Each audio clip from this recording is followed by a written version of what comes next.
Right, the recording has begun, and we got two more kids coming in. Right, which Assalamu alaikum. This is your last class for the session, inshallah, and I'll post the recording as well. सबसे पहले मैं बिल्कुल basic से चल रहा हूँ, मुझे बताएं, although I've done all these revisions, उसकी वीडियोस लगी हुई हैं, लेकिन और P3 के लिए स्पेशली भी मैंने माइक्रो एंड मैक्रो की वीडियोस लगाई हैं. कंज्यूमर बिहेवियर, किसी बच्चे को MU-TU का रिलेशनशिप, इंडिफरेंस कर्व के effects, price effect, income effect, substitution effect, किसी में प्राइस राइज फॉल में, किसी में मसला हो. If yes, I will quickly repeat all the effects. Okay sir MU में थोड़ा सा मसला है. क्या मसला है, दिन बताइए. सर कुछ एमसीक्यूज थे तो मुझे सॉल्व नहीं करने आ रहे थे. आप ग्रुप में भेज दें अभी विद द करेक्ट ऑप्शन, ठीक है. Okay sir. ओके, ये आज की क्लास का मकसद ये है कि हम बच्चों की लास्ट मिनट क्वेरीज करें रादर देन पेपर. अच्छा चलें, उसके बाद आ गया प्रोडक्शन एंड कॉस्ट. बेटे सारे फॉर्मूलाज आते हैं. मार्जिनल प्रोडक्ट कैसे कैलकुलेट करनी है, टोटल कैसे कैलकुलेट करनी है, एवरेज कैसे कैलकुलेट करनी है. फिर इसी तरह जी जी सर एवरेज वाला बता दें. एवरेज जिस चीज की भी, हाँ एवरेज किसी चीज की भी कैलकुलेट करनी है ना, उस वेरिएबल को आउटपुट पे डिवाइड करना होता है. जैसे आपने एवरेज प्रोडक्ट कैलकुलेट करनी है तो total product over number of workers, labour, ठीक है. आपने मार्जिनल का भी एक ही सिस्टम है, मार्जिनल कैलकुलेट करनी है तो टोटल में से एक स्टेप पीछे जाके माइनस करना है. मसलन 10 वर्कर्स ने 100 चीजें बनाई थी, 11वें वर्कर के आने के बाद 110 बन गई थी, तो 110 में से 100 माइनस करो, मार्जिनल निकल आएगी. मार्जिनल्स को जमा करते जाओ, टोटल निकलती आती है. टोटल को नंबर ऑफ वर्कर से डिवाइड करो, एवरेज प्रोडक्ट निकल आती है. अब्दुल्ला क्लियर? जी सर. Same with cost. किसी बच्चे को फिक्स कॉस्ट की डेफिनेशन में, एग्जांपल्स में, वेरिएबल कॉस्ट में कंफ्यूजन होती हो आपस में? मसलन labour, direct materials, direct labour, ये आपकी वेरिएबल कॉस्ट है. और insurance of the premises, rent of the building, rent of the factory, electricity, even a level तक आपकी फिक्स्ड कॉस्ट है. ठीक है. उसके बाद एवरेज फिक्स कॉस्ट. बच्चे अक्सर इसका ग्राफ गलत बनाते हैं, सोचते हैं गलत इसके बारे में. फिक्स कॉस्ट का ग्राफ स्ट्रेट हॉरिजॉन्टल लाइन होता है, एवरेज फिक्स कॉस्ट का एल शेप में, जैसे इंडिफरेंस कर्व नहीं होता, डाउनवर्ड स्लोपिंग हाइपरबोला कर्व, जैसे यूनिटरी इलास्टिसिटी वाला कर्व होता है, क्योंकि पहले वो तेजी से गिरती है, बाद में स्लो. किसी को प्रॉब्लम हो साथ साथ पूछ सकते हैं. एवरेज कॉस्ट कैसे निकालनी है? Average total cost means total cost divided by output. Average variable cost कैसे निकालनी है? Variable cost divided by output. Average fix cost निकालनी है, fix cost divide by output. जिसकी भी एवरेज निकालनी है, आउटपुट से डिवाइड कर दो.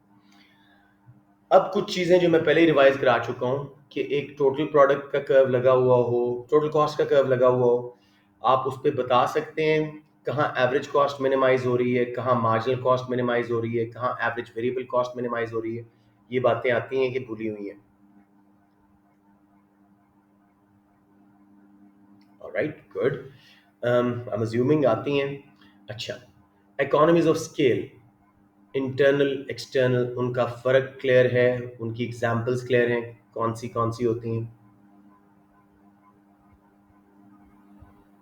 Okay, just for my own satisfaction, external economies जब इंडस्ट्री बड़ी होती है, ट्रेनिंग के लिए, लेबर के लिए वहीं स्कूल्स आ जाते हैं, वहीं पे ट्रांसपोर्ट कंपनीज, वहीं पे स्किल्ड लेबर आ जाती है, वहीं पे आपको रॉ मटेरियल आसानी से मिलता है, कंपोनेंट सप्लायर्स आ जाते हैं, एंसिलरी बिजनेसेस वगैरह, उससे आपकी एवरेज कॉस्ट कम होती है. मिलकर रिसर्च एंड डेवलपमेंट करते हो.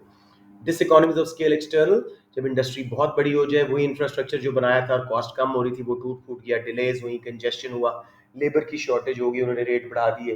एंसिलरी बिजनेस ने, छोटे छोटे बिजनेस जो साथ आए थे, उन्होंने अपने कंपोनेंट्स वगैरह के रेट बढ़ा दिए, रॉ मटेरियल्स के रेट बढ़ा दिए. इसी तरह कंजेशन एंड डिलेज हुई. ठीक है. Internal economies are due to growth of size of firm itself. Technical economies, latest machinery ले ली. रिस्क बेरिंग इकोनॉमीज, बहुत सारी प्रोडक्ट्स हैं, बहुत सारी मार्केट्स हैं, रिस्क ऑफ फेलियर कम हो रहा है. Financial economies, low interest rate पे आपको लोन मिल रहे हैं because you're a safe big credible business. इसके अलावा जी marketing economies, advertisement cost spread हो रही हैं लार्ज नंबर ऑफ सेल्स के ऊपर, अपने ट्रक्स ले रही हैं, डिस्ट्रीब्यूशन कॉस्ट कम हो रही है, बल्क बाइंग डिस्काउंट्स मिल रहे हैं. ठीक हो गया. इसी तरह आपकी internal diseconomies of scale, labour diseconomies, labour demotivate हो जाती है, अनहैप्पी हो जाती है, उनको मॉनिटर करने में बहुत कॉस्ट लगती है। Managerial diseconomies, communication problems due to long chains of command, coordination problem due to geographical spread. ये हो गई जी वो। अब प्लीज बी वेरी माइंडफुल, खाली इंक्रीजिंग रिटर्न्स, डिमिनिशिंग रिटर्न्स या कांस्टेंट रिटर्न्स की टर्म हो तो शॉर्ट रन है। एक फैक्टर वेरी फिक्स्ड होगा, कैपिटल, और हम लेबर ऐड कर रहे होंगे उसके रिजल्ट में। अगर हर एडिशनल वर्कर पहले से ज्यादा बना रहे हैं, इंक्रीजिंग रिटर्न। अगर एडिशनल वर्कर ने उतना ही बनाया जितना पिछले वर्कर ने बनाया था, कांस्टेंट रिटर्न।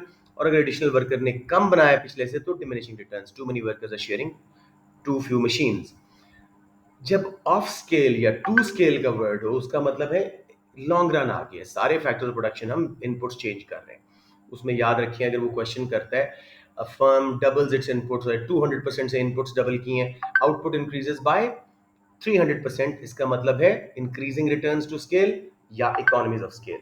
अगर उसने 200% से डबल की थी अपनी इनपुट्स या समथिंग लाइक दैट, और आउटपुट भी डबल हुई है, 200% उतना ही बढ़ी है, तो constant returns to scale.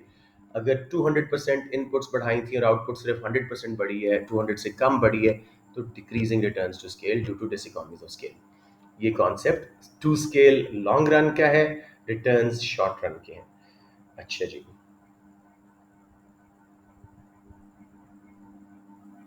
Sir ये रिटर्न्स वाली बात एक बार रिपीट कर दें, ये जो अभी आप बताइए। जी बेटे मोहम्मद, अगर खाली वर्ड है increasing returns, diminishing returns, constant returns, concept clear है? ये कि कॉन्सेप्ट भी थोड़ा सा दोबारा बताओ।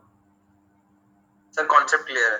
अच्छा, इसका मतलब है शॉर्ट रन है, हम वेरिएबल फैक्टर लेबर ऐड कर रहे हैं, मशीनें फिक्स्ड हैं, ठीक है।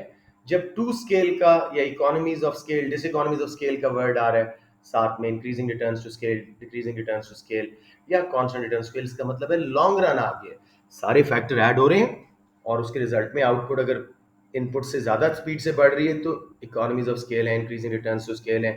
जितनी इनपुट बढ़ाई थी, डबल की थी, आउटपुट भी डबल हुई है, तो कांस्टेंट रिटर्न्स टू स्केल। और अगर इनपुट डबल की थी और आउटपुट सिर्फ डबल से भी कम बढ़ी है तो डिक्रीजिंग या diminishing returns to scale, diseconomies of scale. अब क्लियर हो गया है मोहम्मद?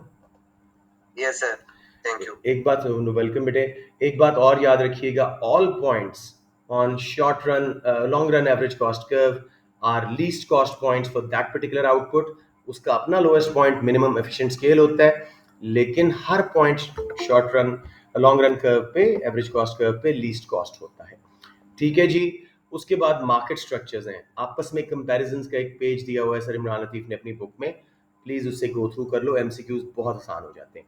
स्पेशली ओलिगोपोली का आप लोगों को मसला होता है, ओलिगोपोली में मेनली आपने देखना होता है, अगर किंग डिमांड कर्व थ्योरी है तो इंटरडिपेंडेंस एंड प्राइस रिजिडिटी सही ऑप्शंस आती हैं, राइट। अगर कोल्यूजन, कार्टेल और वो वाले हैं तो बताता है जी कि दो फर्म्स प्राइसेस सेट कर रही थी या दो प्रिजनर्स थे, तो उसमें हमेशा प्रिजनर्स डिलेमा या गेम थ्योरी करेक्ट ऑप्शन होती है। ये चीज़ें ध्यान में रखिएगा।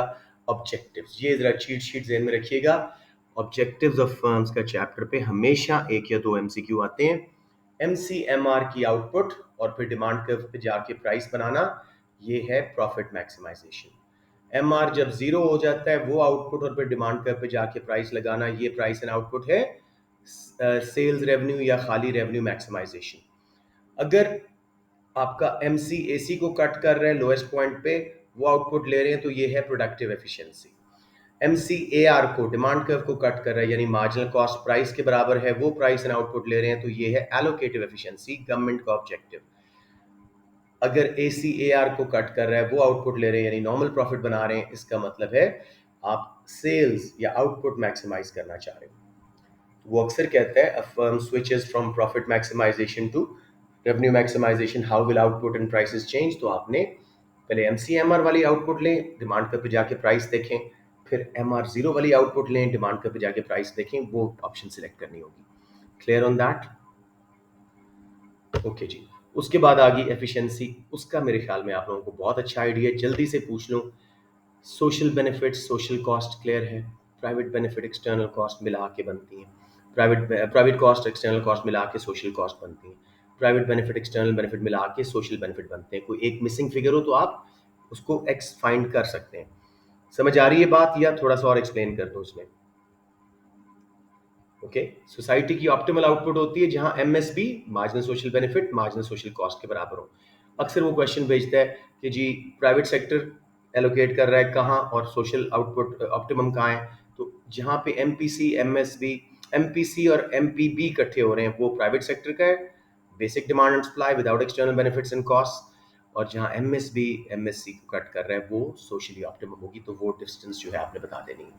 राइट जी, ये होगी कुछ माइक्रो की एफिशिएंसी में। मार्केट फेलियर्स याद रखिएगा, अक्सर वो क्वेश्चन अगर मार्केट फेलियर पे कर रहे हैं तो just go for the studied market failure, don't pick up inequality या गरीब के साथ नुकसान हो रहा है। वो एफिशिएंसी के मामला नहीं, वो इक्वालिटी के मामला हैं। हमने बड़ी अच्छी तरह रिवाइज किया था जी, लॉरेंस कर्व, जीनी कोएफिशिएंट वगैरह। प्लीज़ अभी मैं नहीं करवा पाऊंगा, वीडियो बहुत लंबी हो जाएगी। वो वीडियो देख लीजिएगा, मैंने P3 की रिवीजन माइक्रो की जो करवाई थी उसमें नेगेटिव इनकम टैक्स वगैरह का सब कुछ करवाया था। मैक्रो में मुझे बताइए जीडीपी, उसमें क्या क्या शामिल है क्या नहीं शामिल, क्लियर है? जीडीपी से जीएनपी कैसे बनता है? ओके, अगर खामोश रहेंगे तो मैं समझूंगा क्लियर है। Okay okay good. जीएनपी से एनएनपी, फिर एनएनपी से एनवाईडी, ये सब कुछ क्लियर है? Yes sir. Okay sir great. एक दफा बता दें। मार खाने वाले हो गए तुम, ये वीडियो भी लगाई हुई है, 15 दिन हो गए। नहीं सर आते हैं, आई नो बस आई नो एक दफा वैसे जीडीपी में net property income from abroad add कर दें, यानी जो पाकिस्तानी बाहर से कमा के ला रहे हैं, रेंट वेजेस इंटरेस्ट सर वो प्रॉफिट, जीएनपी बन जाएगा। वो जीएनपी बन जाएगा। फॉरेनर्स जो लेके जा रहे हैं माइनस कर दें, वो बन गया जीएनपी। जीएनपी में से डेप्रिसिएशन निकाल दें on capital equipment, roads, houses, everything, वो बन जाएगा एनएनपी। एनएनपी नेशनल इनकम होता है, उसमें डायरेक्ट टैक्सेस माइनस कर दें, ट्रांसफर पेमेंट्स ऐड कर दें, वो बन जाएगा एनवाईडी, नेशनल इनकम डिस्पोजेबल। अब मेन चीज, आप लोगों को जीडीपी पर हेड तो आराम से आता होगा, जीडीपी को पॉपुलेशन से डिवाइड करना, लेकिन मुझे बताओ रियल जीडीपी सबको कैलकुलेट करना आता है डिफ्लेटर का formula? Yes sir. Good good, ये एक बार जरूर देख लीजिएगा, इस पे क्वेश्चन लाजमी आता है। अच्छा, उसके बाद जनाब अली आपके आगे सीधा हम यूनिट बेटे जीडीपी, नॉमिनल जीडीपी यानी मनी जीडीपी जो आपको फिगर दिया उसको डिवाइड करना होता है डिफ्लेटर से। डिफ्लेटर क्या होता है? Current year price index over base year price index. Base year हमेशा 100 होता है, करंट ईयर प्राइस इंडेक्स उसने जितनी महंगाई बताई है ना, लेट्स से 10%, वो 110 कर दो, 110 ओवर 100 1.1 डिफ्लेटर आ गया। लेट्स से जीडीपी था 1000, उसको 1.1 पे डिवाइड करो, वो रियल जीडीपी बन गया। ये मैंने एग्जांपल नोट्स में भी दी हुई है, समझ आ गया इल्सा? ओके, नेक्स्ट चीज जी, मुझे बताएं आप लोगों को फर्क पता है GDP at market prices and GDP at factor cost या बेसिक प्राइसेस वाला का फर्क? Yes sir. Okay, GDP at factor cost कहे या जीडीपी एट बेसिक प्राइसेस कहे, एक ही मतलब है। एक बार बता दूं, जीडीपी एट मार्केट प्राइसेस जो दुकानों में प्राइसेस हैं उनमें सब्सिडीज ऐड कर देनी है, क्योंकि फैक्टर्स ऑफ प्रोडक्शन को पेमेंट ज्यादा गई थी, उन्होंने प्राइस कम कर दी सब्सिडीज ने। इनडायरेक्ट टैक्सेस माइनस कर दो, वो बन जाता है GDP at factor cost. Right, ये हो गया जी सेकंड यूनिट का स्टार्ट। अब मुझे बता दें एक्चुअल एंड पोटेंशियल ग्रोथ में फर्क है पता? Reasons for that, aggregate demand shift हो तो एक्चुअल ग्रोथ आती है, movement from a point inside PPC towards PPC. Potential shift of PPC and long run aggregate supply curve, वो गवर्नमेंट की सप्लाई साइड पॉलिसीज यानी PPC shifting factors. Right, living standard वाले पे हमने बहुत काम किया, I am sure you will be able to pick it up for GDP. HDI के कंपोनेंट्स याद है सारे? जी सर। Okay good. उसके बाद मेरे बच्चों हम चलते हैं डेवलपिंग एंड डेवलप्ड कंट्रीज के कैरेक्टरिस्टिक्स आप आराम से कर लेंगे, I don't think this should be major issue there. हाँ जी, मुझे बताएं money banking and interest rate determination, liquidity ratio calculate करना, क्रेडिट मल्टीप्लायर कैलकुलेट करना आता है कि नहीं? सर ये एक दफा बता दें। लिक्विडिटी रेशियो बैंक्स कैसे कैलकुलेट करते हैं? Total cash reserves over total deposit liabilities. 1000 pound का डिपॉजिट आया, अगर उसमें से वो 100 पाउंड कैश रख रहे हैं तो 100 over 1000 into 100 over 1000, this will become 0.1 आपकी लिक्विडिटी रेशियो आ गई। समझ आ गया? या 10%? समझ आ गया? जी सर। अब्दुल्ला टोटली क्लियर है? जी सर। 1 लाख रुपया बैंक ने आके रखवाया लोगों ने, बैंक ने 10,000 रुपए कैश रखा है, व्हाट्स देयर लिक्विडिटी रेशियो? जल्दी से बता दो। Sir 10,000 divided by 1 lakh. बिल्कुल ठीक है, 10%। ठीक है, अब अगर आपने क्रेडिट मल्टीप्लायर कैलकुलेट करना है तो 1 को वन मीन्स $1, 1 को डिवाइड कर दो लिक्विडिटी रेशियो से, यानी जैसे हमने यहाँ पे 10% कहा था तो 1/0.1 10 टाइम्स लिक्विडिटी है। अगर 20% कैश रख रहे हैं, लिक्विडिटी रख रहे हैं, तो 1/0.2 5 टाइम्स मल्टीप्लायर। 1000 पाउंड 5000 पाउंड में कन्वर्ट होगा। उसमें से ओरिजिनल डिपॉजिट निकाल के क्रिएटेड मनी निकलती है। अगर वो कहे कि कितनी क्रिएटेड मनी है, तो मल्टीप्लायर जितना इफेक्ट रिजल्ट आए उसमें से ओरिजिनल डिपॉजिट निकाल दीजिएगा। ये बात समझ आई है? ये दोबारा बता दो। आ गई समझ। ओके। क्वांटिटेटिव ईजिंग सबको पता है, गवर्नमेंट अपने बॉन्ड्स खरीदती है मनी सप्लाई बढ़ाने के लिए, ठीक है। सर न्यू म्यू पे आता है कोई सवाल? न्यू म्यू पे आ भी जाए तो यही है कि वो एडजस्ट करते हैं जीडीपी को, उसमें क्या ऐड करते हैं, लेजर टाइम, ठीक है, इसमें क्या ऐड करते हैं जी, हिडन इकोनॉमी, और माइनस क्या करते हैं, एक्सटर्नल कॉस्ट, पोल्यूशन वगैरह, जो जो फैक्टर्स उसको डाउन कर ओवरस्टेट कर रहे हैं जीडीपी को, ठीक है। ठीक है सर। जी मेरा बेटा जी। सर जो लिक्विडिटी रेशियो से क्रेडिट मल्टीप्लाई निकलता है, हाँ वो मल्टीप्लाई नहीं करते हम नहीं डिपॉजिट से? नहीं, सुनो सुनो, हाँ उससे होता है 1 ओवर लिक्विडिटी रेशियो। जैसे अगर आपकी लिक्विडिटी रेशियो थी 0.2, 20% ऑफ हर डिपॉजिट आप रख रहे हैं कैश में, तो 1/0.2 5 मल्टीप्लायर, 1000 पाउंड अगर आया था तो 5000 में कन्वर्ट हो जाएगा। 4000 क्रिएटेड मनी, 1000 ओरिजिनल डिपॉजिट, ठीक है। मल्टीप्लाई तो करेंगे, लेकिन पहले मल्टीप्लायर भी तो कैलकुलेट करना है ना। Okay sir. ओके जी। नाउ फिलिप्स कर्व सबको पता है? हाँ जी हाँ जी। सर ऐसा हो सकता है कि मतलब हमें वो लिक्विडिटी रेशियो देते हैं और हमें सिर्फ मल्टीप्लाई कैलकुलेट करना पड़े? कुछ भी दे सकता है, बिल्कुल देगा। लिक्विडिटी रेशियो भी दे सकता है और मल्टीप्लायर भी कह सकता है, क्रिएटेड मनी कितनी थी, इस तरह की ऑप्शंस भी दे सकता है, ठीक है। अच्छा, बैंक लाइबिलिटीज टोटल होती हैं created money plus original deposit. अगर 1000 पाउंड आया था और बैंक ने उसको 5000 में कन्वर्ट किया तो 4000 created money, 1000 original deposit, bank ने सारा ही वापस करना है, तो उनकी लाइबिलिटीज आर 5000। ये भी वो पूछ सकता है बैंक की लाइबिलिटीज कितनी है, राइट जी। अब मुझे बताएं Laffer curve, Phillips curve, quantity theory of money, इनमें क्या आते हैं?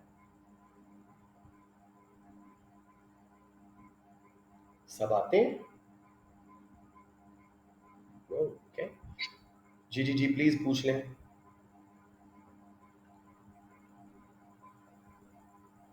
Okay, Laffer curve shows relationship between tax revenue and tax percentage.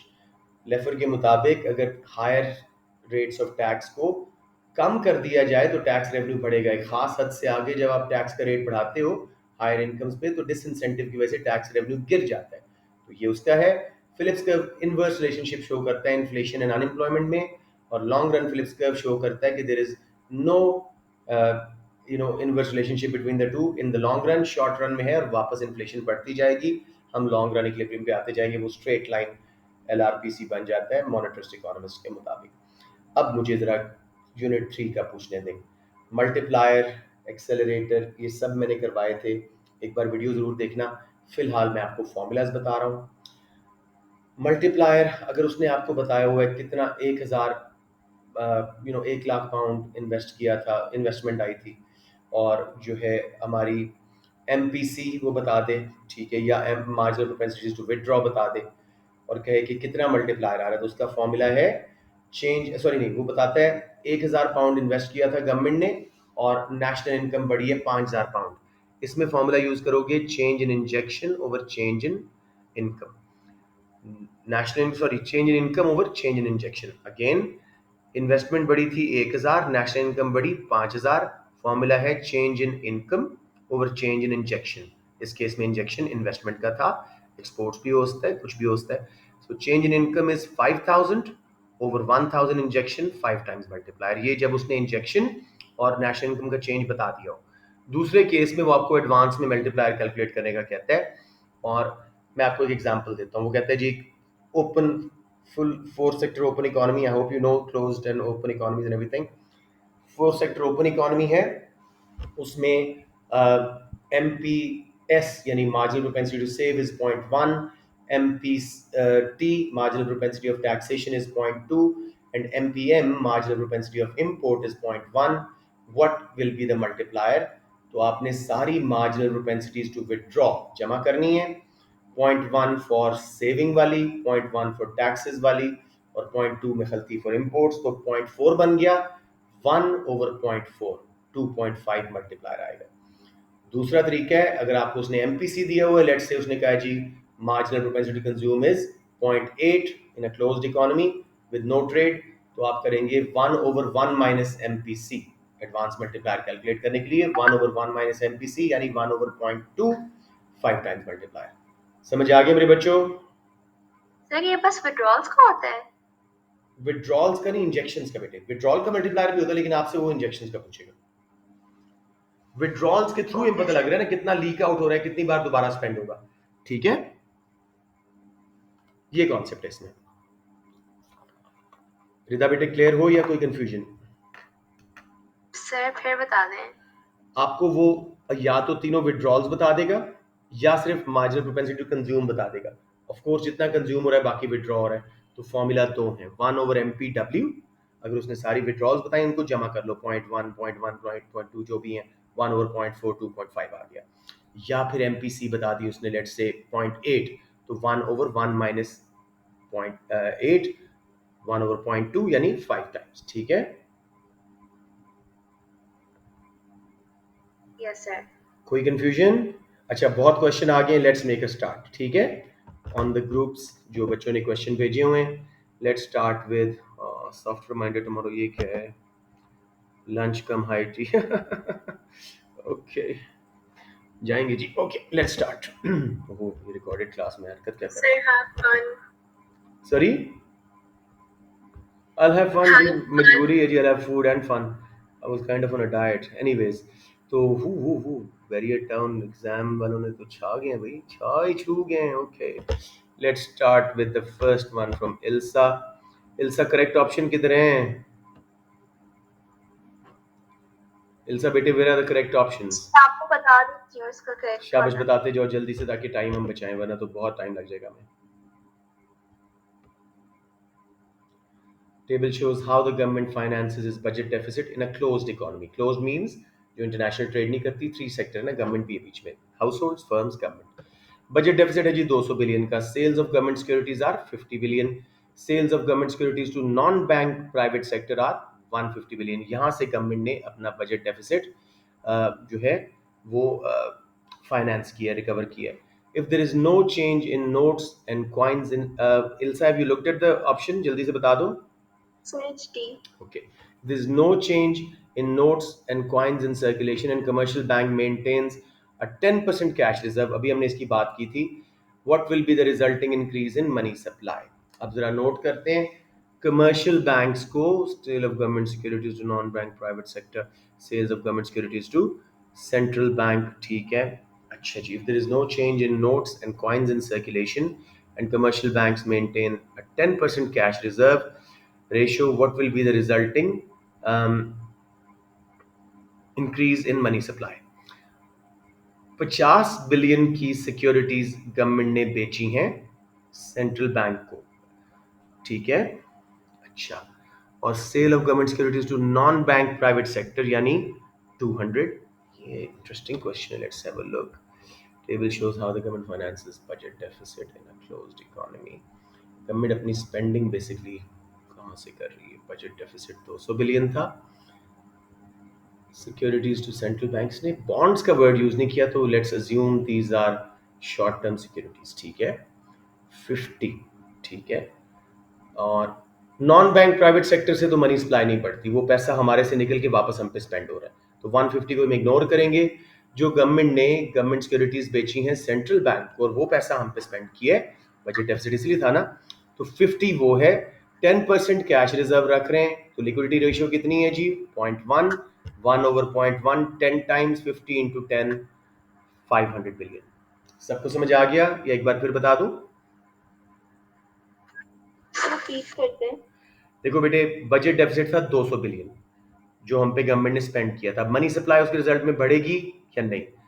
150 billion हमें ही बेचा था बॉन्ड्स, हमारी जेबों से पैसे निकाले, वापस हम पे स्पेंड कर दिए, मनी सप्लाई चेंज नहीं होगी उससे। अलबत्ता जो सेंट्रल बैंक को सिक्योरिटीज बेच के उन्होंने पैसे हम पे स्पेंड किए थे 50 बिलियन, वो पैसा जब हमारे बैंक अकाउंट्स में आएगा तो हमारे बैंक्स 10% सिर्फ कैश रिजर्व रख रहे हैं, लिक्विडिटी, तो उसका क्रेडिट मल्टीप्लायर कितना होगा? 10 टाइम्स 1/0.1 यानी 10%, तो 50 को 10 में मल्टीप्लाई कर दो, मनी सप्लाई 500 बिलियन से बढ़ेगी। किसी को समझ ना आया?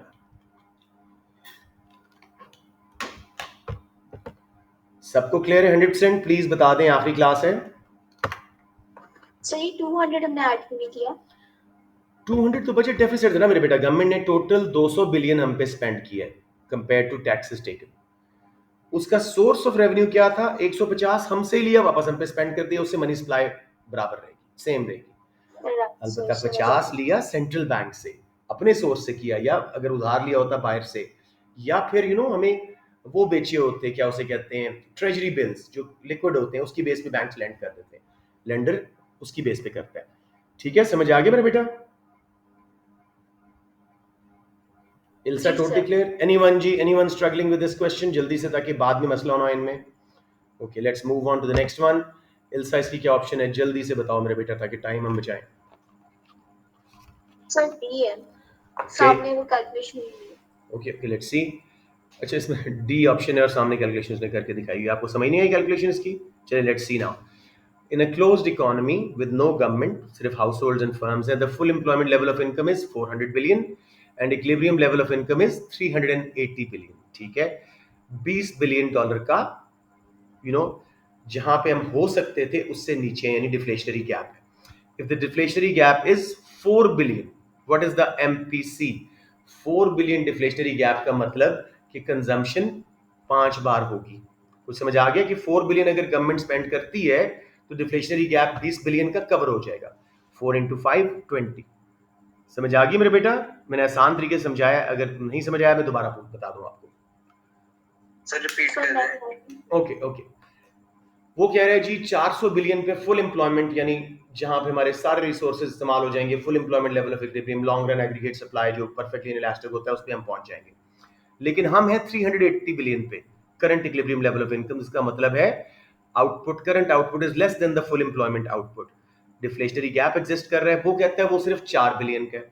अगर गवर्नमेंट 4 बिलियन इन्वेस्ट कर दे तो वो 20 बिलियन का कवर कर जाएगा, तो हर बिलियन कितनी बार स्पेंड होगा? 5 टाइम्स। समझ आ रही है बात? 4 × 5 20। सही 5 टाइम्स कैसे मतलब? बेटे देखो, अगर मैं 4 बिलियन लगाता हूं और नेशनल इनकम 20 बिलियन बढ़ती है, तो चेंज इन इनकम कितना हुआ? अभी फॉर्मूला बताया था आपको, 20 ओवर चेंज इन इंजेक्शन कितना हो रहा है? 4 गवर्नमेंट स्पेंडिंग का, तो 5 टाइम्स ही हो ना मल्टीप्लायर। कोई कंफ्यूजन मेरे बच्चों? बताएं मुझे। अब वो पूछ हमसे मल्टीप्लायर नहीं रहा, वो पूछ रहा है मार्जिनल प्रोपेंसिटी टू कंज्यूम कितनी है, हर डॉलर का हम कितना स्पेंड करते हैं। तो 5 टाइम्स मल्टीप्लाई होने के लिए हमारी मार्जिनल प्रोपेंसिटी कंज्यूम कितनी होनी चाहिए? 1/0.2, 0.2 के लिए 4/5 की उसने इक्वेशन दे दी है, या सॉरी 1/1 - 0.8, यानी कि कंजम्पशन की जो एडिशनल है कंजम्पशन हर डॉलर की, वो 80 सेंट्स है, या 0.8। तो 0.8 की फ्रैक्शन उसने दे दी 4/5। Let me explain it to you once more. मेरे ख्याल में मैं थोड़ा सा कॉम्प्लीट कर दिया आपके लिए। देखिए, क्लोज्ड इकोनॉमी थी, गवर्नमेंट नहीं है, full employment level of income कितनी है? 400 बिलियन। हम कहां पे हैं? 300 बिलियन, 80 बिलियन पे, तो 20 बिलियन का आउटपुट गैप है। वो कहता है कि अगर 4 बिलियन इन्वेस्ट हो जाए, क्योंकि इसमें तो एक ही इंजेक्शन होता है, क्लोज्ड इकोनॉमी ने गवर्नमेंट का नाम है, मैं गलत ले लिया, 4 बिलियन इन्वेस्ट हो जाए तो वो हमारा डिफ्लेशनरी गैप पूरा हो जाएगा, यानी 20 बिलियन का इजाफा हो जाएगा।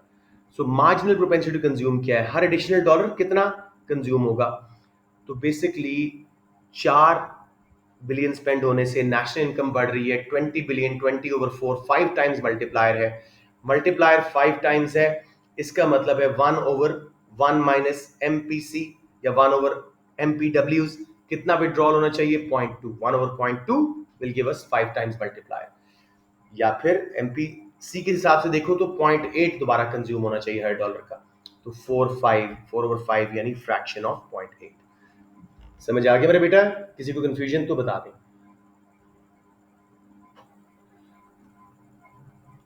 आई am sure some kids are struggling. पूछें प्लीज, किसी को प्रॉब्लम है तो।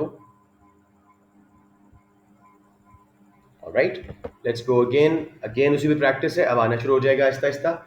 इन a closed economy with no government, investment increases by 400 and the new equilibrium level of income consumption has increased by 1200. ठीक है, नेशनल इनकम कितनी बढ़ी है 1200, चेंज इन इंजेक्शन कितना आया था 400, 1200 ओवर 400, तीन आपने किया calculate, what is the mistake here, what is the value of investment multiplier, investment के रिजल्ट में कितना मल्टीप्लायर आ रहा है, वो ये कह रहा है इन्वेस्टमेंट इंक्रीज हुई 400 से, equilibrium level of income consumption is increased by 1200, तो what is the value of investment multiplier, पहला 400, ठीक है, और फिर 3 टाइम्स मल्टीप्लायर तो 4 टाइम्स। समझ आ गई? चेंज इन इनकम नहीं समझ आई?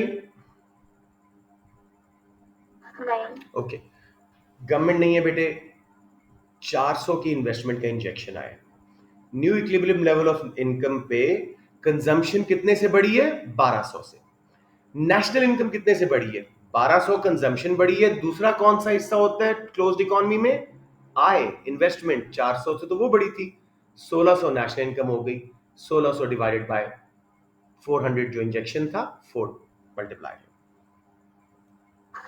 Right sir. समझ आ गया ना? देखो आपने इसमें, मैंने भी पहली दफा 3 ही सोचा, फिर जब मैंने देखा कि investment initial was 400 and consumption सिर्फ 1200 से बढ़ी है, पूरी नेशनल इनकम कितनी बढ़ी होगी सी प्लस आई, ये दो ही होते हैं ना टू सेक्टर इकोनॉमी में, 1600 से 1600 ओवर 400 4।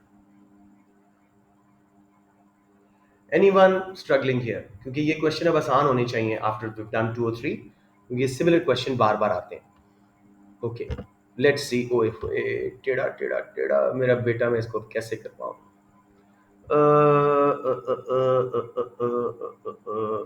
इसको स्किप करते हैं बील साहब, बाद में आपसे पिक्चर भेज देना। Oops, let's go this one जी, ये है, ओ बहुत बड़ा हो गया, table shows the figure for consumption, capital formation and depreciation in 4 economies all measured in US dollar, assuming this. हाँ जी, मैसेज आया कि let her in the class, sorry Fiza का मैसेज आया that let me in the class, उसे को दोबारा request भेजिए because I don't see anyone in the Q.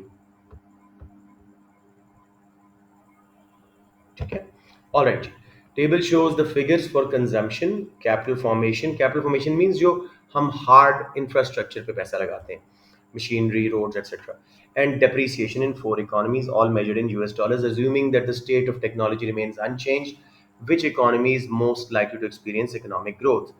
कौन सी इकोनॉमी एक्सपीरियंस करेगी जिसमें कैपिटल फॉर्मेशन ज्यादा होगी और डेप्रिसिएशन कम होगी?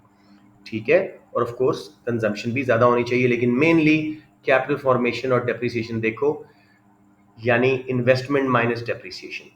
करें जी कैलकुलेट, किस में सबसे ज्यादा गैप आ रहा है? इल्सा कौन सी ऑप्शन है, जल्दी से बता दो, कैलकुलेट नहीं करना पड़ेगा हमें।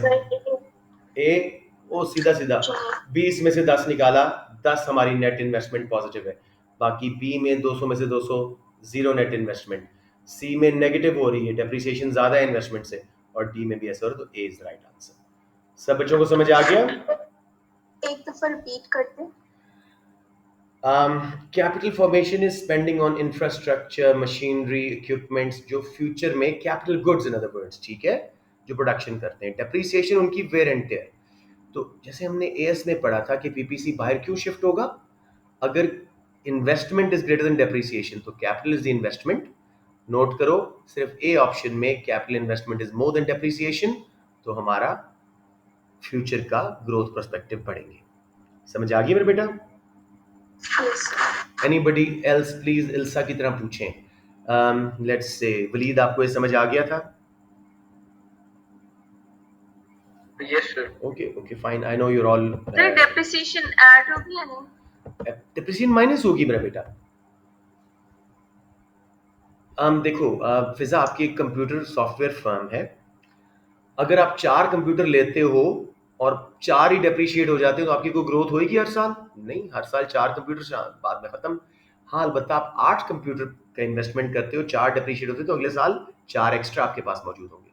Are you following the point? तो investment should be greater than depreciation, capital formation में से डेप्रिसिएशन माइनस करोगे तभी ग्रोथ आएगी।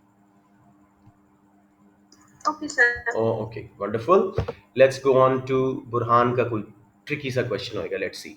इन the diagram S1 is an individual's initial supply curve. आसान लग रहा है. What could cause the supply curve to shift from S1 to S2? Training period, net advantages of job. Let's see. Increase in hourly wage rate will only cause a movement along the curve. अब आपको आ जाना चाहिए बात कि price change supply and demand curve के ऊपर on the curve movement करती है. Wage is price of labour, उससे शिफ्ट नहीं होगा. Increase in preference for leisure. अगर वर्कर छुट्टी को प्रेफर कर रहा है तो फिर ये बैकवर्ड बैंड आता, शिफ्ट ना आता.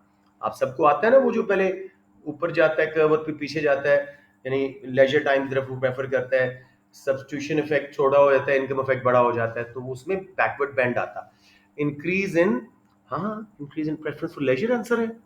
Increase in opportunity cost of leisure, opportunity cost of leisure है, उसमें ऊपर मूवमेंट आएगी. इंक्रीज इन वर्क सेटिस्फैक्शन, उससे सप्लाई ज्यादा होगी. एक minute, what is wrong with the question? इसी में मसला था ये वही मैंने कहा बुरहान का क्वेश्चन है, कुछ गड़बड़ होनी है इसमें. Have you checked it with the mark scheme? ये अक्सर गलत होते हैं ये जो आप जिस बुक से कर रहे हो. सर मैं देख लेता. इस बुक में ना चेक करें, मई जून 5 का पेपर निकालें और चेक करें. मेरे ख्याल में सर आप अगला करा लें. मैं एक बार दोबारा जल्दी से देख लो. Increase in hourly wage rate on the curve movement. Increase in preference for leisure. इस केस में अगर वो लेजर प्रेफर कर रहे हैं और हम शिफ्ट की तरफ जाते हैं तो फिर ये बी बन जाएगा. एक minute. Increase in opportunity cost of leisure, फिर तो वो ज्यादा काम करेगा. अच्छा जी, उन्होंने बैकवर्ड बैंड की बजाय उसको शिफ्टर यूज किया. Make sense. बंदा ज्यादा लेजर टाइम प्रेफर कर रहा है. Yes, it should have been on the same curve, but ये लेफ्ट पे शिफ्ट हो रहा है सप्लाई कर्व. बुरहान मजा नहीं आ रहा. वर्क सेटिस्फैक्शन से भी बाहर शिफ्ट हो रहा है. अपॉर्चुनिटी कॉस्ट ऑफ लेजर बढ़ने से भी होगा B, because there is no other option. B is the closest right option. बाकी बच्चों को मैं समझा दूं बेटे. Increase in hourly wage rate will cause a movement along the curve. Extension, no shift. Increase preference for leisure, अगर ये backward bending curve होता तो हम ऊपर वाले पार्ट पे चले जाते जो बैकवर्ड बेंड हो रहा होता. लेकिन इस केस में अगर वो छुट्टियां ज्यादा करना चाह रहा है तो सप्लाई ऑफ लेबर लेफ्ट पे शिफ्ट हो जाएगी for the firms perspective. Yes. उसके बाद जी लिखा भी individual workers initial supply of labour. Anyways, increase in opportunity cost of labour, यानी वो तनख्वाह बढ़ी हुई है, छुट्टी करेगा तो ज्यादा कॉस्ट बढ़ेगी. उस केस में सब्स्टिट्यूशन इफेक्ट विल आउटवे और ज्यादा वो काम करेगा. इंक्रीज इन वर्क सेटिस्फैक्शन भी सप्लाई वर्कर्स की पड़ेगी. सो आसान सा क्वेश्चन था, ऑप्शन सही नहीं दिए उन्होंने. देख लीजिएगा, इसमें बी ही बचता है और कोई किसी सूरत में हो ही नहीं सकता. Let's go to the next question. Again Burhan का क्वेश्चन है जी. the diagram shows the market for loanable funds. Loanable funds theory is no longer in your syllabus. अब अगले साल से दोबारा वापस आ रही है. अभी के लिए आप अगर करना चाहें तो मैं करवा देता हूँ. सर रहने दें फिर नहीं. यार कर लो. डिक्लाइन इन बिजनेस कॉन्फिडेंस से डिमांड फॉर लोन्स लेफ्ट पे शिफ्ट होगी. Decline in business confidence, firms loan नहीं डिमांड करेंगी, लेफ्ट पे शिफ्ट होगी. इंक्रीज इन बैंक लेंडिंग से सप्लाई शिफ्ट होगी, ज्यादा लोन्स दे रहे हैं तो एक्स से हम पहले आए इधर फिर आई टी पे. Got it? Loanable funds theory is no longer part of your syllabus. आपके कोर्स में लिक्विडिटी प्रेफरेंस थ्योरी है, वो जो 3 मोटिव्स वाली. अच्छा जी, थोड़ा सा नजर तो आ ही रहा है. ठीक है. Diagram shows the total utility of a good for an individual consumer. Margin utility gives guide to the price a consumer is willing to pay. What can be concluded about the price a consumer is willing to pay per unit? अच्छा जी, total utility curve पहले slow बढ़ रहा है, फिर highest पे गया जहां MU 0 हो गई है. अच्छा, इसके अंदर आप एक इमेजिनरी MU कर्व लगाएंगे और उसको Q2 पे 0 करेंगे, क्योंकि टोटल यूटिलिटी कहाँ मैक्सिमाइज होती है? जहां मार्जिनल 0. जहां तक marginal utility curve is above TU, इसका मतलब है वो प्राइस से भी ऊपर है. So price a consumer is willing to pay will be higher at Q0 than Q1. This has to be the correct option. बेटे यही है फिजा? जी सर यही है. दोबारा देखें ये कर्व क्या शो कर रहा है. टोटल यूटिलिटी स्लो स्पीड पे बढ़ रही है. जब तक ये ऊपर जा रही है MU पॉजिटिव है. जब ये Q2 पे हम गए, ये मैक्सिमाइज हो चुकी है, MU 0 है, उसके बाद MU नेगेटिव. एक इमेजिनरी प्राइस लाइन लगा लो. जाहिरी बात है Q0 पे जहां मार्जिनल यूटिलिटी पॉजिटिव भी है, ज्यादा भी है, लेट से 10, और Q2 1 पे 8 है, तो वो Q0 पे ज्यादा प्राइस देना प्रेफर करेगा because it's above his price line. समझ आ गई बात? ये वाले क्वेश्चन थे फिजा, अच्छा क्वेश्चन था। किसी बच्चे को प्रॉब्लम हो रही हो इसमें टोटलिटी कर्व के साथ? सर जी जी जी, रिपीट कर दें एक दफा। मुझे इल्सा ये बताओ कि टोटलिटी कर्व स्लो स्पीड पे बढ़ रहा है, इसका क्या मतलब है कि एमयू क्या कर रही है? फॉल हो रही है। फॉल हो रही है लेकिन पॉजिटिव है। जब Q2 पे है तो MU 0 हो गई है और टोटल मैक्सिमाइज, फिर MU नेगेटिव टोटल भी नेगेटिव, ऐसे ही है, गिर रहा है टोटल भी, ठीक है। सर तो Q0 पे MU ज्यादा होगी या Q1 पे? सर क्यों 0 होगा? तो किस जगह पे प्राइस ज्यादा देने को तैयार होगा? Q0 पे। बाकी सारी ऑप्शंस गलत होंगी, ठीक है। ठीक है सर। ओके जी, anyone any confusion here? Okay, this one is what now?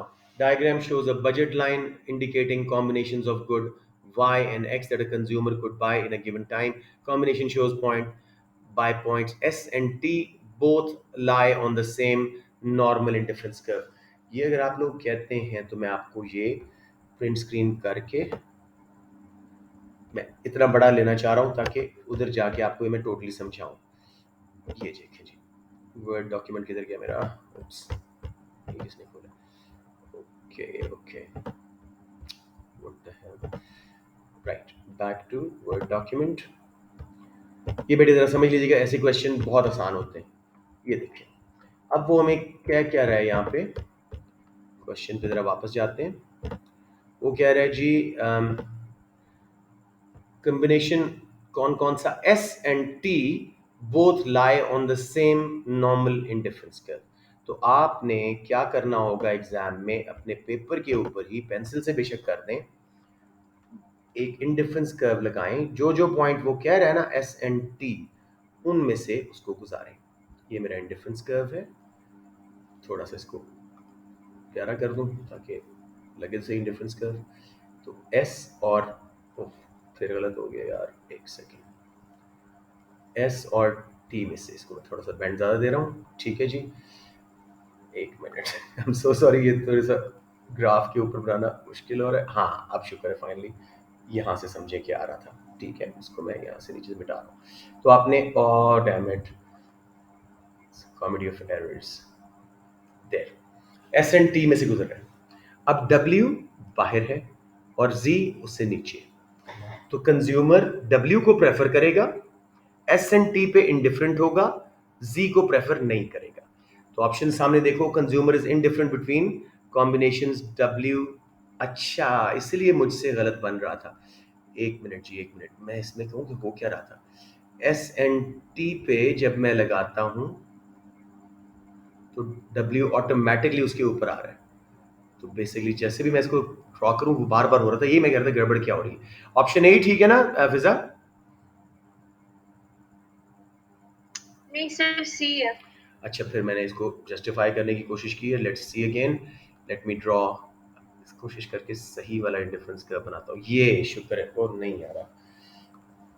मैं करना क्या चाह रहा हूँ, मैं इस तरह करता हूँ, बच्चों की तरह करते हैं इसको, एस टी, और इसको एक्सटेंड करते हैं। अब हमारा इंडिफरेंस कर्व ठीक बन गया। ये मेरा IC0 है। अब जी S एंड T पे हम इंडिफरेंट होंगे, W पे प्रेफर करेंगे, और Z क्योंकि पीछे है उस पर प्रेफर नहीं करेंगे। सो पहली option, consumer is indifferent between W, S and T। W तो हायर है, वो प्रेफर करेगा उसको। Consumer prefers combination T to combination W। T को प्रेफर नहीं करेगा, W हायर है, W को प्रेफर करेगा। Consumer prefers combination W to S। Yes, W आगे है, उसको प्रेफर करेगा। हमेशा ऐसे क्वेश्चन में इंडिफरेंस कर्व उन दो पॉइंट्स पे लगाओ, जैसे मैं दोबारा दिखा रहा हूं आपको, S T। जो बाहर वाला है उस पर प्रेफर करेगा, जो अंदर वाला है उस पर प्रेफर नहीं करेगा। जिन पॉइंट्स में से इंडिफरेंस कर्व निकल रहा है उनको, उसके ऊपर वो इंडिफरेंट होगा। बच्चों समझ आ गया है? सिर्फ आपने कर्व ड्रॉ करना होगा, आपको सारा आंसर खुद ही आ जाएगा।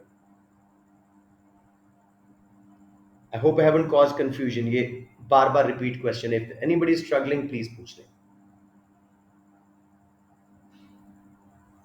यहाँ पे वो assumption यूज करें कि further from the origin, Further from the origin, the indifference curve higher will be the level of preference। ये origin के पास है, ये origin से दूर है। समझ आ रहा है? ये वजह है। हमेशा rational consumer prefers more over less, और एक इंडिफरेंस के सर ऊपर हम लोग जी को प्रेफर कर रहे हैं। किसको?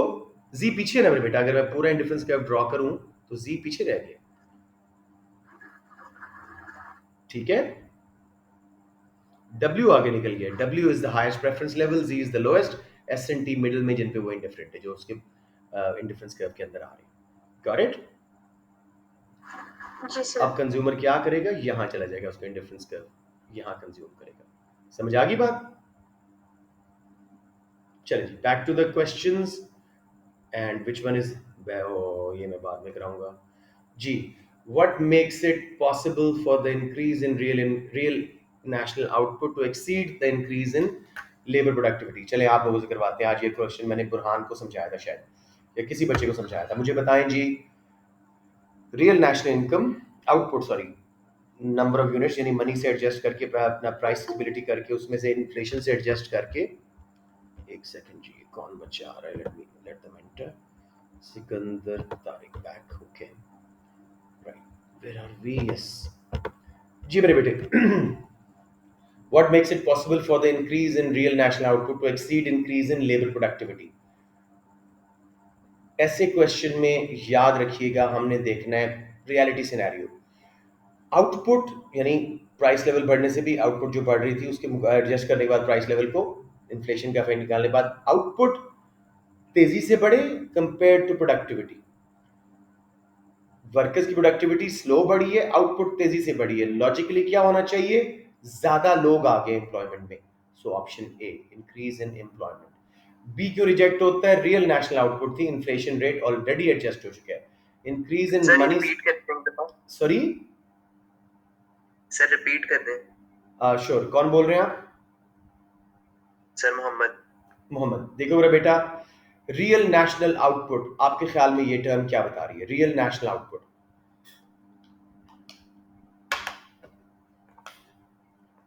सर टोटल आउटपुट बता रही है। After adjusting inflation, value of output produced in a country after adjusting inflation. ठीक हो गया?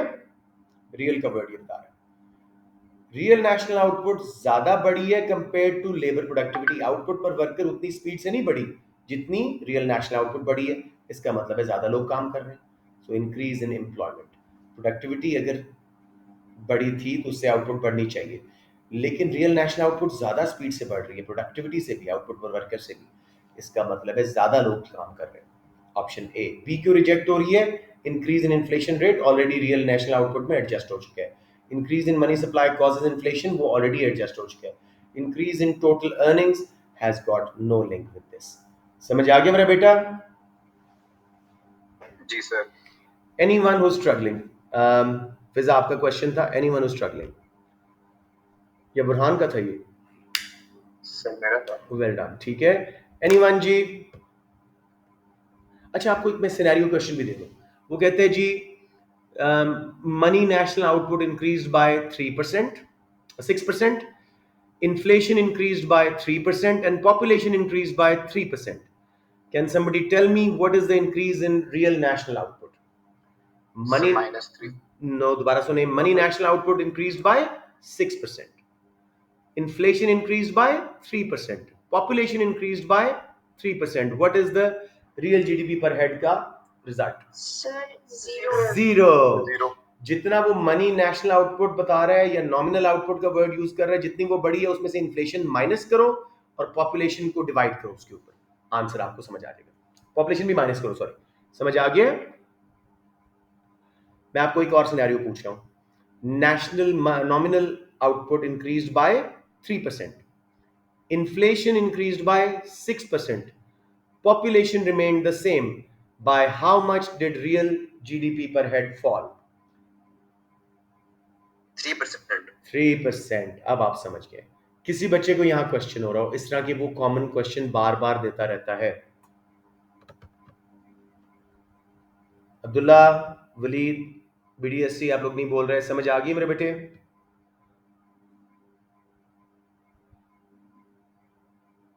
Okay okay, good good, let's move on. एक और, अब आप लोग जरा कैलकुलेट करें मेरे साथ। From any additional national income 20% is spent on imports. पहला विड्रॉल बता दिया 20% यानी 0.2। 20%, 25% इज पेड इन टैक्स, कितना हो गया 0.25 विड्रॉल हर डॉलर में से। 5% इज सेव्ड, एमपीएस निकल आई 0.5, जमा करते हैं 0.2 प्लस 0.25 प्लस 0.5 यानी half of the dollar leak हो जाता है, विड्रॉ हो जाता है। अकॉर्डिंग टू मल्टीप्लायर इफेक्ट 0.05 नहीं होगा? 0.5 नॉट 0.05, हाँ वो 0.05 होगा, सॉरी वो 0.05 होगा, मिल मिला के 0.5 बनेगा, यू राइट। 0.2, 0.25, 0.05 मिल मिला के 0.5, 5 क्लियर है। जी sir. According to multiplier effect, if exports increase by 100 million, injection 100 million का है, what will be the final increase in spending by countries residents on domestically produced goods? Multiplier क्या है और domestic का, ये थोड़ा सा आराम से करते हैं।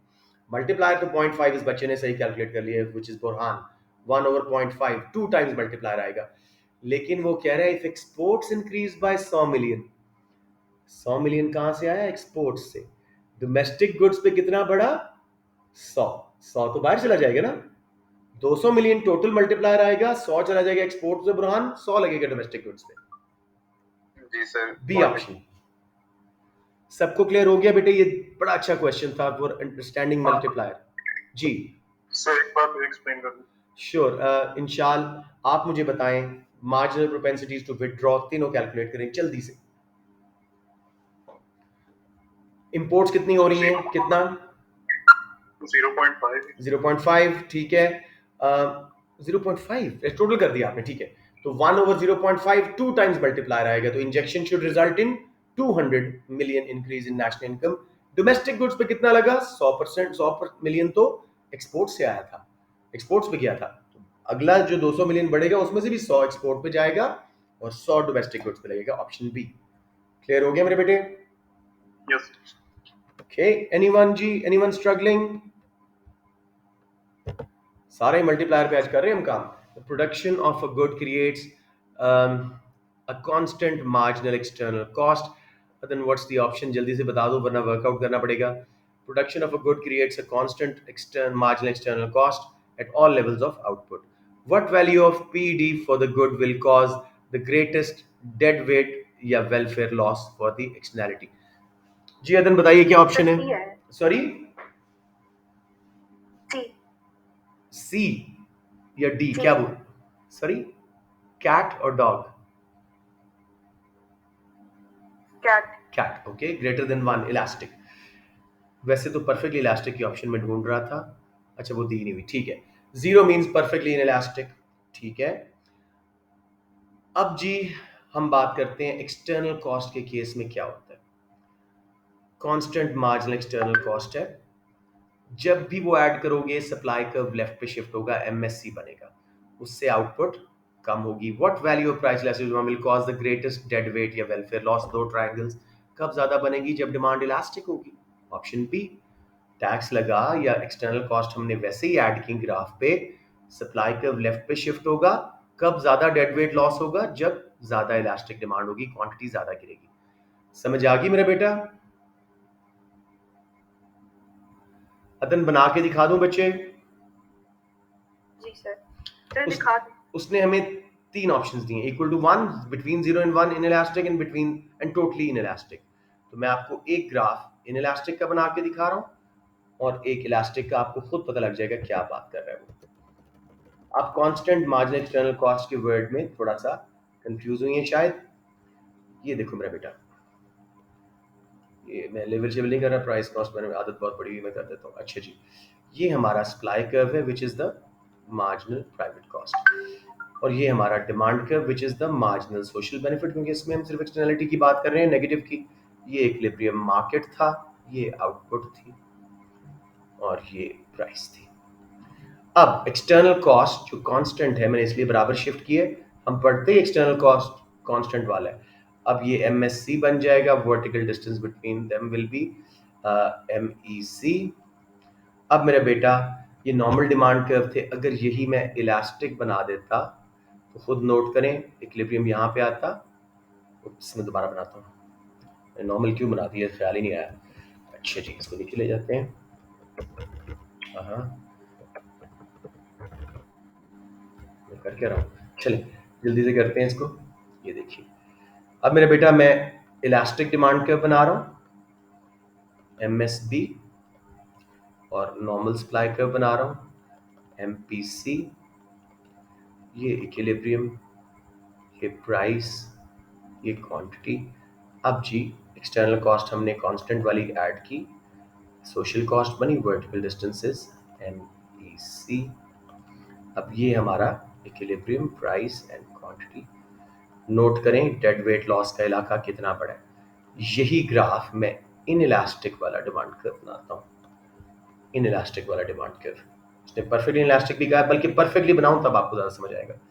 Perfectly inelastic demand curve, MSB, supply curve, MPC। इस केस में ज़रा नोट करें, S1 पे जब ऊपर गए हम, क्वांटिटी वही रही है, कोई डेड वेट लॉस नहीं है। जितना इनइलास्टिक होगा उतना डेड वेट लॉस कम, क्योंकि आउटपुट पे असर कम पड़ेगा। जितना इलास्टिक होगा उतना डेड वेट लॉस बड़ा होना शुरू हो जाएगा। गॉट इट अदन? जी सर। ओके, 100% समझ आ गया मेरा बेटा? जी। Okay okay, let's move on. ये भी अदन का क्वेश्चन है। व्हाट, मैं ऑप्शन बताते जाएं बेटे, चलें आसान से लग रहा है। What is most likely reason that barriers to entry might lead to X inefficiency? आप में से कोई करे, बहुत आसान क्वेश्चन है। एक्स इनएफिशिएंसी कब आती है? जब हम लीस्ट कॉस्ट पे प्रोड्यूस नहीं कर रहे, लोअर एवरेज कॉस्ट कर्व पे प्रोड्यूस नहीं कर रहे। सर मैं सी और डी में कंफ्यूज हूँ। दोनों गलत है। सर डी है आंसर इसका। नो वेज, आपकी बुक में गलत है। Firm has no incentive to cut cost. देखो बेटे, जब बैरियर्स नहीं होते तो फर्म्स मोनोपोली बन जाते, sorry barriers, most likely that barriers to entry might lead, barriers to entry होते हैं, फर्म्स मोनोपोली बन जाते हैं। मोनोपोलीज को कोई इंसेंटिव नहीं होता अपनी कॉस्ट कट करने का। Monopolies are mostly X inefficient. आप ये पेपर्स में अगर आपने नहीं किया, किसी बुक से किया, उसमें गलत ऑप्शन छपी हुई है। समझ आ गया मेरा बेटा? सर है क्या इसका answer? B, firm has no incentive to cut its cost of production. X inefficiency means not producing at the lowest average cost curve, and it's a phenomena of monopolies. जब मुकाबले में ही कोई नहीं है तो क्यों हम lowest average cost curve पे जाएं? बढ़ने दो कॉस्ट, कोई मुकाबला ही नहीं है, कोई बैरियर्स इतने, तो मुकाबले में आएगा ही नहीं। So B is the correct option. समझ आ गया? then इसको चेक कर लीजिएगा please. Okay. Right? Higher than average cost या lower than average cost, that will tell us profit and loss, not efficiency. ठीक हो गया? Anyone, any question? इसमें किसी को और ऑप्शन डी लग रही है? बताए बुरहान, आप बताएं इंशाल्लाह। सर बी है। बी ही है, इसमें डी वाली ऑप्शन का सीन ही कोई नहीं है। अदन आपने किसी गलत बुक से देखा है मेरे बेटा। Let's go to the next one. This is who Ilsa again, assuming a constant Ilsa. What is the answer? Sir B. Okay जी, B for ball या D for dog? Sir B for ball. Ball. Assuming a constant income velocity of circulation of money, if the rate of growth of money supply is 8%, वही बात जो भी मैंने आपको समझाई थी, and average price level increases by 5%, what will be the approximate change in real output? आप ही मुझे बता दें। मनी सप्लाई बढ़ी 8%, नॉमिनल नेशनल आउटपुट 8%, महंगाई बढ़ी 5%, रियल ग्रोथ कितनी है? 3%। गॉट इट मेरा बेटा? आसान है ना, सिंपल है ये है क्वांटिटी थ्योरी ऑफ मनी, कि जब भी मनी सप्लाई बढ़ेगी उतनी ही इन्फ्लेशन बढ़ेगी। क्यों नहीं बढ़ी उतनी इन्फ्लेशन? आउटपुट साथ बढ़ी है, 3% रियल आउटपुट बढ़ी है। समझ आ गया मेरे बच्चों सबको? या इसका है MV is equal to PT। जब भी M बढ़ता है money supply, V and T constant रहते हैं, यानी velocity of income circulation and transactions. इस केस में ट्रांजैक्शन या आउटपुट बढ़ी है, इसलिए जितनी मनी सप्लाई बढ़ी थी उतनी महंगाई क्यों नहीं आई? आउटपुट बढ़ गई होगी, रियल आउटपुट 3% बढ़ गई। क्लियर मेरा बच्चा? Okay, this is very blur Burhan का। Burhan, is B the correct option? जी sir. What may lead to a reduction in bank lending in a country? An increase in commercial bank balances with the central bank. इसमें तो reduction हुई, इसमें भी कम होएगी। Increase in commercial banks balances with central bank, इसमें भी कम होगी। Increase in liquidity ratio operated by the country's commercial banks. Yes, this is a clear cut option मेरे बेटा। बैंक्स ज्यादा, नहीं है। मैं बताता हूँ, बैंक्स ज्यादा लिक्विडिटी रख रहे हैं, 10% की बजाय 20% कैश रख रहे हैं अपने पास, तो मल्टीप्लायर प्रोसेस 10 से 5 पे आ गया। समझ आ गया? ए क्यों नहीं है? increase in commercial banks balances with the central bank. Do we have any information कि ये balances frozen हैं या released हैं? No, we don't. Secondly, these balances are never compared to the total bank balances. Liquidity ratio will always take preference over commercial banks का पैसा central bank के पास बहुत थोड़ा होता है comparatively. जी सर ठीक है। Yes, got it.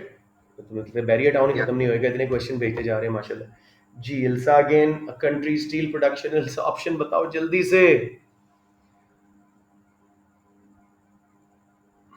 Country steel production. Sir A है. अच्छा जी. A country steel producers are members of a cartel. Each member is allowed a production quota and initially produces the maximum allowed under its quota. What will be the effect on productive efficiency and on the industry's profits if it producers are allowed to trade the quotas amongst themselves? अच्छा जी. Production Kota की बात करते हैं. Cartel क्या करती है? Cartel ये करती है कि लेट्स से 5 फर्म्स हैं कार्टेल में, 5000 यूनिट बनाने हैं. वो सबको कह देंगे जी आप अब डिफरेंट साइजेस के मुताबिक उनको कोटास दे देंगे. किसी को कहा 2000 बनाओ, किसी को कहा 1000, किसी को कहा 500 समथिंग लाइक दैट. ठीक है. अब कोटास दे दिए. अगर कोटास दे दिए, जो बड़ी फर्म को अगर छोटा कोटा मिला है उसको इकोनॉमीज ऑफ स्केल नहीं आएंगी, वो प्रोडक्टिवली इनएफिशिएंट हो जाएगी. छोटी फर्म को बड़ा कोटा मिला है वो पूरा नहीं कर सकेगी. अलबत्ता इन कोटास को ट्रेड करने की इजाजत हो जाए, यानी जिस फर्म के पास बड़ा कोटा था वो पूरा नहीं कर पा रही थी, उसने दूसरी फर्म को बेच दिया जो बड़ी थी, अब उसको इकोनॉमीज ऑफ स्केल आएंगी, तो प्रोडक्टिव एफिशिएंसी तो बढ़ेगी जब ट्रेड हो रहे हैं कोटास. और ऑफ कोर्स अब क्योंकि एवरेज कॉस्ट कम हो रही है तो प्रॉफिटेबिलिटी भी बढ़ रही है, तो option A has to be correct. समझ आ गया मेरा बेटा? कोटा ट्रेड समझ आ रही है आप लोगों को? लेट्स से हम 3 कंपनीज की ओलिगोपोली बनाते हैं, इंशाल, बुरहान, इल्सा. इंशाल की बड़ी फर्म है, बुरहान की मीडियम साइज और इल्सा की छोटी फर्म है. 1000 यूनिट टोटल इस इंडस्ट्री में बनते हैं. Inshal is capable to produce 500 units, Burhan is capable to produce 300 and Ilsa is capable to produce 200. अब कार्टेल ने गलत डिसीजन करते हैं. वो कहते हैं इंशाल को जी आपने 300 बनाने हैं, बुरहान को 500 बनाने, इल्सा को कहा आपने 200. इल्सा आप अपनी कैपेसिटी पे जाओगे, आपकी कॉस्ट ठीक रहेगी. अलबत्ता इंशाल जिनकी फर्म 500 वाली थी उनको 300 का कोटा दिया था, उनकी इकोनॉमीज ऑफ स्केल नहीं आ सकेगी. बुरहान वो पूरा 500 कर ही नहीं सकेंगे, वो बाकी 200 का कोटा अगर बेच दें इंशाल को, वो 200 और बनाएगा, इकोनॉमीज ऑफ स्केल आएंगी, प्रोडक्टिव एफिशिएंसी आएगी और सबकी कॉस्ट कम होगी because acting like one big group, profit सबका बढ़ जाएगा. समझ आ गया मेरा बच्चा? कोई confusion? Very good. I think we are done with barrier town. Finally, exam barrier town are done and where am I? वापस चलते हैं जी. Oops.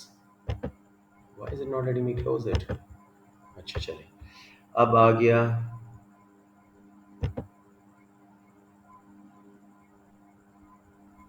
who's this anyways?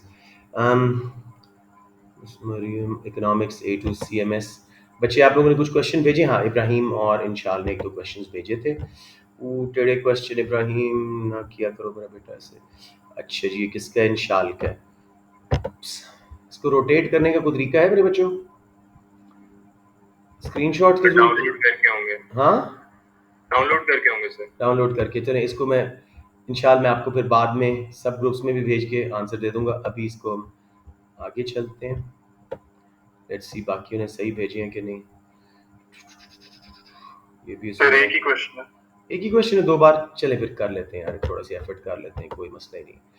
अच्छा जी, इसको मैं करता हूँ ज़रा बड़ा और सेंट्रलाइज करके. पूरा क्वेश्चन भी लिखा हुआ नज़र नहीं आ रहा मेरे बेटे, तो मैंने ये प्रिंट स्क्रीन किया और मैं वर्ड पे ले जाके इसको सीधा करने की कोशिश करता हूँ. लेट्स सी, ये आ गया जी. तो मैं आपको सीधा वाला भेज. नहीं, ये देखो ना, हो गया. थोड़ा बहुत तो मुझे भी आ ही गया. राइट जी, तो ये इधर हम आ गए. अच्छा जी, बहुत छोटा है, इसको थोड़ा सा बड़ा करते हैं. उप्स. वैसे आपकी ऑप्शन भी ले लेनी चाहिए थी, लेकिन let's see what is the question. Okay, हाँ, I can't even read it. Profit maximizing monopolist है, मोनोपोलिस्टिक कंपेटिटिव फर्म है, प्रॉफिट मैक्सिमाइजिंग यानी एमसीएमआर पे प्रोड्यूस कर रही होगी. Based on its profit and assuming no market growth, what is likely to happen to the demand for the firm's output in the long run? Long run में demand curve left पे shift होगा. The short run profit position will encourage other firms to enter the market and firms demand curve will shift to the left. क्या मतलब है इसमें इंशाल्लाह? Long run में monopolistic competition में दो मसले आते हैं. एक तो बैरियर्स टू एंट्री नहीं है, नई फर्म्स आती हैं, करंट फर्म्स का demand curve not supply curve left पे शिफ्ट होता है. सेकेंडली एवरेज कॉस्ट कर्व ऊपर शिफ्ट होता है बिकॉज ऑफ वो जो रॉ मटेरियल्स वाले लेबर शेबर सब अपने रेट बढ़ा देते हैं ज्यादा फर्म्स आने की वजह से, तो एवरेज कॉस्ट ऊपर जाएगी, एआर नीचे जाएगा, नॉर्मल प्रॉफिट ऑप्शन है. क्लियर हो गया? यस ओके जी, this was the only question from your. Sorry, Ibrahim ने एक और भेजा. इब्राहिम ने एक और भेजा है. लेट्स सी, ग्रुप पे तो नजर नहीं आ रहा. चलिए वापस चलते हैं. Oops.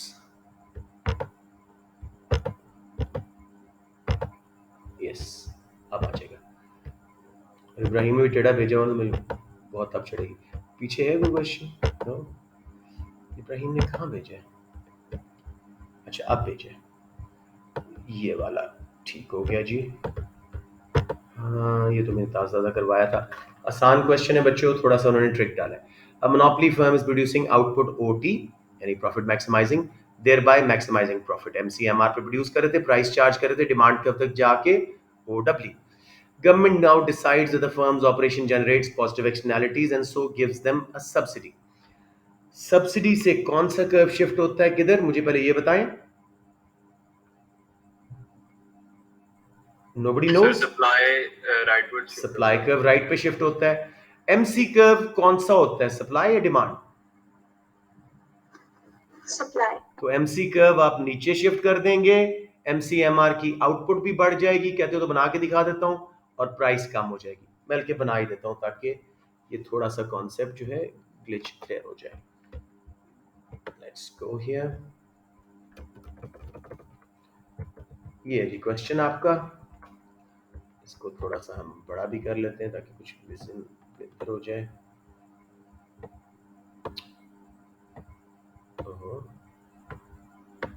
क्यों चले जी, नहीं अलाउ कर रहा. ठीक है, लेट्स सी. अब मैं कोशिश करता हूँ छोटी सी. अभी देखो, MC is the supply curve, वो बाहर शिफ्ट होगा. अब देखो आउटपुट MCMR वाली यहाँ आ जाएगी और डिमांड कर्व तक जाओगे, प्राइस थोड़ी कम हो जाएगी. तो ऑप्शन कौन सी बन रही है? Continues to produce at OT and price remains OW. No, B. Firm continues to produce at OT but charges are lower price. नहीं, firm increases production above OT. देखो प्रोडक्शन बढ़ गई and charges lower price, price कम. बेटे सबको समझ आया? बहुत छोटा कर्व था, नहीं तो मैं दोबारा बता दूं.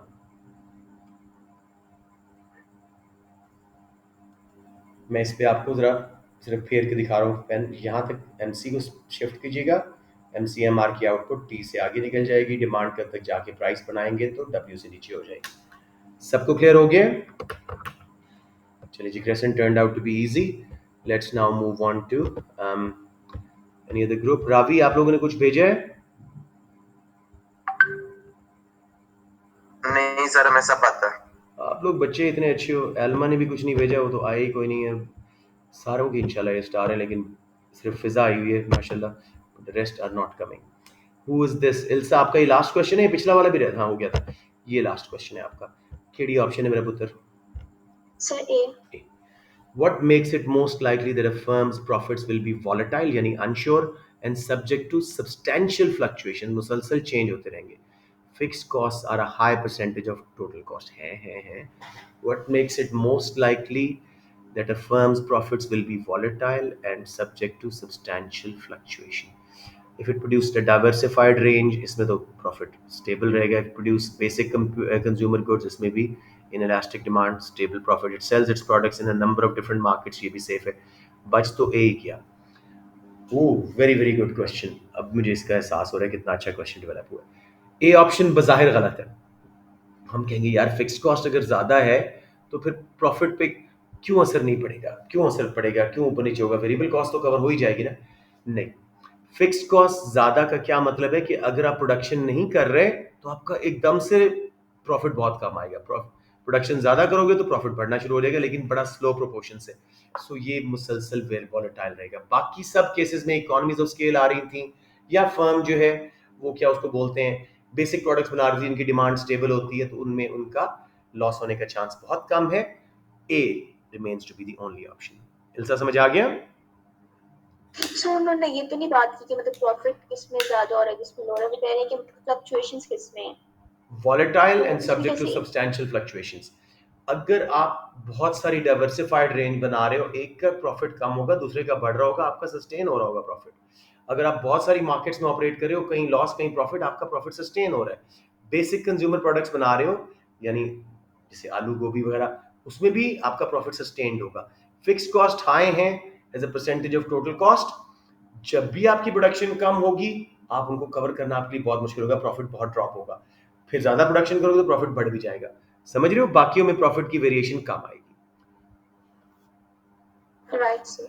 जी, एनीवन जी, any other group that sent questions? I doubt it, लेकिन मेरे ख्याल और कोई नहीं। चलें जी, हमने 1.25 घंटे की क्लास भी कर ली है, so we should call it off unless you guys have any questions.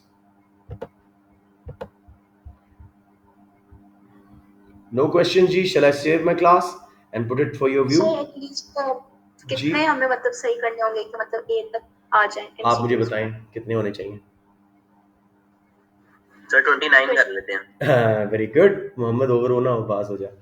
22 पे लोएस्ट किया है मेरा बेटा, और 25 एक ईयर हाईएस्ट किया, तो आई वुड से 23 24 इज सेफ। क्योंकि आप लोगों के P4s मेरे हिसाब से बहुत अच्छे हुए, आसान पेपर था। अगेन ब्लेसिंग के लास्ट आपका पैच था जिसमें चॉइस के थ्रू करवा लिया। नेक्स्ट ईयर से लग्जरी नहीं होगी हमारे पास, टीचर्स के पास। तो इंशाल्लाह ताला आप लोगों के अच्छे रिजल्ट्स आ रहे हैं, आई एम प्रीटी कॉन्फिडेंट। लेकिन वही बात कि MCQs कैन मेक और ब्रेक। जैसे कुछ बच्चों का बिल्कुल मुझे अभी तक एक क्वेश्चन तक नहीं आया, तो पॉसिबल नहीं है कि P3 में बुरहान जैसा बच्चा इतने क्वेश्चन भेजता है, तो कैसे होता है बाकियों को सारे क्वेश्चन आ गए। सो एनीवेज, इल्सा कितनी अच्छी बच्ची है, how many question she sent, Fiza ने कितने भेजे, so that's what I am trying to say. अच्छा जी, मैं देखूं किसी और ग्रुप में क्वेश्चंस तो नहीं आ रहे। ओहो हो, बुरहान ने जाते जाते हमले किए हैं कुछ थोड़े से। बुरहान, आपने क्वेश्चंस भेजे हैं कुछ और? इल्सा ने भेजे हैं। और नहीं सर, मैंने नहीं भेजे। अच्छा, ये मैंने शायद यहाँ पे फोन पे देखे नहीं थे। ठीक है ठीक है ठीक है, नो वरीज। राइट जी, तो जस्ट बेटे गो विद फुल कॉन्फिडेंस। याद रखना P3 आसान है, शायद अभी ना लग रहा हो, लेकिन it's by definition most of the questions MPP को MR में मल्टीप्लाई करने से MRP बनता है। वो कहता है व्हाट इज MRP, फॉर्मूला पूछ लेता है। What relationship is Laffer curve between tax revenue and tax percentage. ठीक है जी, what relationship is between Phillips curve between unemployment and inflation, inverse relationship. इस तरह के क्वेश्चन भी आते हैं। एफिशिएंसी के पहले 3 हलवा क्वेश्चन होते हैं, कॉस्ट बेनिफिट एनालिसिस पे, समथिंग लाइक दैट। ऑब्जेक्टिव्स के वही 5 बताए हैं, वो ही नहीं। तो I would say principal agent problem पे बहुत आ जाता है कि भाई ग्रोथ डायरेक्टर्स का एम होता है, मैनेजर्स का, और प्रॉफिट शेयर होल्डर्स का, लेकिन कंट्रोल कर रहे होते हैं मैनेजर्स, तो वो ग्रोथ करते हैं, प्रॉफिट को छोड़ देते हैं। सो आसान है अगर आप लोग बाय डेफिनेशन, कोर्स बहुत बड़ा है इसलिए मुश्किल लगता है, वरना ये इतना मुश्किल नहीं है। तो go with full confidence. May Allah bless you with a great result. My prayers, मेरी दुआएं आपके साथ हैं। Just tomorrow is the last paper and then party, enjoy करें। This is the